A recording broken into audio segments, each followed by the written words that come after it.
Part 3 शब्द विचार morphology. बच्चों, हमारे जीवन में शब्दों का विशेष महत्व है। यदि शब्दों का हमें ज्ञान न हो तो हम वाक्य नहीं बना सकते। कभी आपने सोचा है कि शब्द होता क्या है? शब्द की संकल्पना को समझने के लिए निम्नलिखित शब्दों को ध्यान से पढ़िए।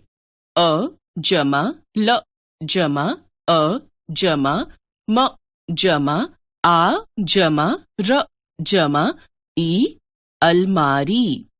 क जमा इ जमा त जमा आ जमा ब जमा अ किताब।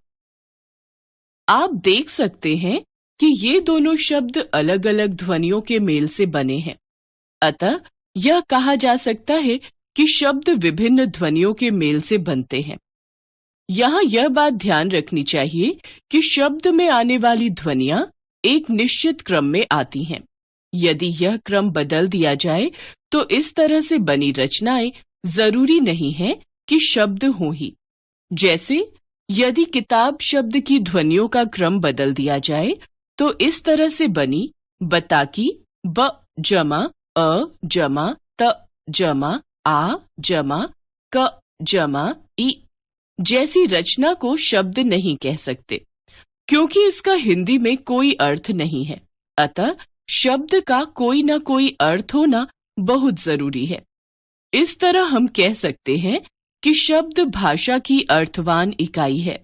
आप यह भी जानते ही हैं कि जब शब्द वाक्य में प्रयुक्त किए जाते हैं तब वे वाक्य के नियमों में बंध जाते हैं और उनकी स्वतंत्रता समाप्त हो जाती है। वाक्य से बाहर रहने पर शब्द स्वतंत्र होते हैं। अतः शब्द की तीसरी विशेषता है, शब्द भाषा की स्वतंत्र इकाई है। शब्द परिभाषा विभिन्न ध्वनियों के मेल से बनी अर्थवान एवं स्वतंत्र रचना को शब्द कहते हैं। शब्दों का वर्गीकरण उत्पत्ति के आधार पर। शब्द भाषा में कहां से आया, उसका स्रोत क्या है, इस आधार पर हम इन्हें 4 भागों में बांट सकते हैं: तत्सम, तद्भव, देशज, विदेशज। तत्सम हिंदी में जो शब्द संस्कृत भाषा से ज्यों के त्यों स्वीकार कर लिए गए हैं उन्हें तत्सम शब्द कहते हैं, जैसे दिवस, शत, अग्नि, नव आदि। तद्भव जो शब्द संस्कृत शब्दों के रूप में थोड़े बहुत परिवर्तन के साथ विकसित हुए हैं तद्भव शब्द कहलाते हैं, जैसे तत्सम तद्भव दुग्ध, दूध, रात्रि, रात, सर्प, सांप, अग्नि, आग, जिह्वा, जीभ, कर्म, काम, वधु, बहु, मयूर, मोर, दिवस, दिन। देशज कुछ शब्द क्षेत्रीय बोलियों से हिंदी में ग्रहण कर लिए गए हैं।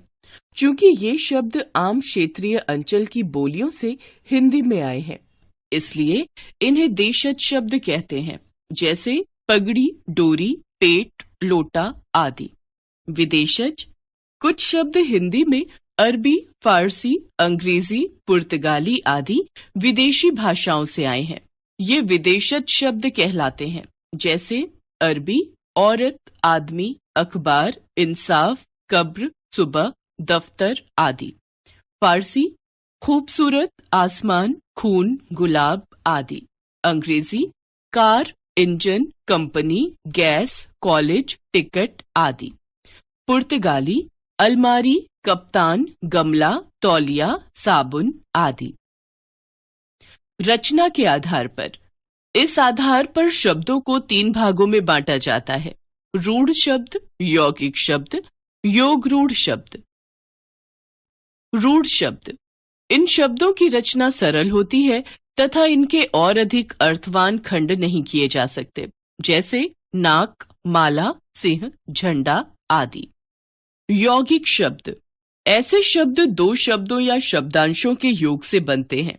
इनके सार्थक खंड किए जा सकते हैं, जैसे डाक जमा घर बराबर डाकघर, प्रधान जमा मंत्री बराबर प्रधानमंत्री, चरण जमा कमल बराबर चरण कमल, बे जमा कसूर बराबर बेकसूर, गौ जमा शाला बराबर गौशाला।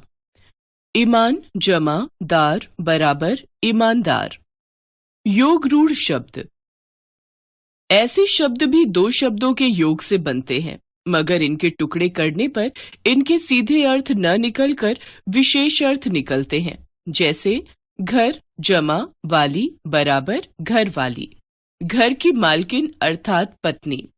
10 जमा आनन बराबर दशानन, 10 आनन है जिसके अर्थात रावण। जल जमा द बराबर जलद, जल पानी, द देने वाला अर्थात बादल। शब्द विकार के आधार पर। वाक्यों में प्रयोग करने के आधार पर शब्दों को दो भागों में बांटा गया है, विकारी शब्द, अविकारी शब्द। विकारी शब्द वाक्य में प्रयुक्त होने पर जिन शब्दों के रूप में लिंग, वचन, कारक आदि के कारण बदलाव आता है वे विकारी शब्द कहलाते हैं। विकारी शब्द 4 प्रकार के होते हैं: संज्ञा बालक, सर्वनाम वह, विशेषण सुंदर, क्रिया है।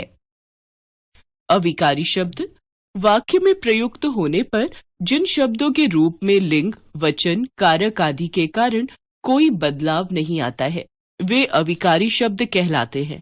ये 5 प्रकार के होते हैं: क्रिया विशेषण, संबंध बोधक, समुच्चय बोधक, विस्मयादि बोधक, निपात। अर्थ के आधार पर। अर्थ के आधार पर शब्द के 4 प्रकार हैं: एकार्थी शब्द, अनेकार्थी शब्द, पर्यायवाची शब्द, विलोम शब्द। एकार्थी शब्द वे शब्द जिनका एक ही अर्थ होता है एकार्थी शब्द कहलाते हैं। जैसे कपिल, दिल्ली, लंदन, कामधेनु, गांडीव, ताजमहल आदि। अनेकार्थी शब्द वे शब्द जिनके एक से अधिक अर्थ होते हैं अनेकार्थी शब्द कहलाते हैं। जैसे शब्द अर्थ अंबर, वस्त्र, आकाश, कपास, कर, हाथ, किरण, टैक्स। समानार्थी शब्द वे शब्द जिनके अर्थ समान होते हैं समानार्थी शब्द या पर्यायवाची शब्द कहलाते हैं। जैसे रात, रात्रि, निशा, रजनी। कमल, नीरज, जलज, पंकज। विलोम शब्द ऐसे शब्द जो एक दूसरे का उल्टा या विपरीत अर्थ देते हैं विलोम शब्द या विपरीतार्थी शब्द कहलाते हैं। जैसे उदय, अस्त, कुटिल, सरल, आस्तिक, नास्तिक, अल्पज्ञ, बहुज्ञ, अंधकार, प्रकाश, परतंत्र, स्वतंत्र। एक बार फिर से, शब्द विभिन्न ध्वनियों के मेल से बनते हैं। शब्द भाषा की स्वतंत्र और अर्थवान इकाई है। वाक्य के नियमों में बंधने पर शब्दों की स्वतंत्रता समाप्त हो जाती है। शब्दों का वर्गीकरण निम्नलिखित आधारों पर होता है: उत्पत्ति, तत्सम, तद्भव, देशज, विदेशज। रचना, रूढ़, यौगिक, योग रूढ़। शब्द विकार, विकारी, संज्ञा, सर्वनाम, विशेषण, क्रिया। अविकारी, क्रिया विशेषण, संबंध बोधक, समुच्चय बोधक, विस्मयादि बोधक, निपात। अर्थ एकार्थी, अनेकार्थी, पर्यायवाची,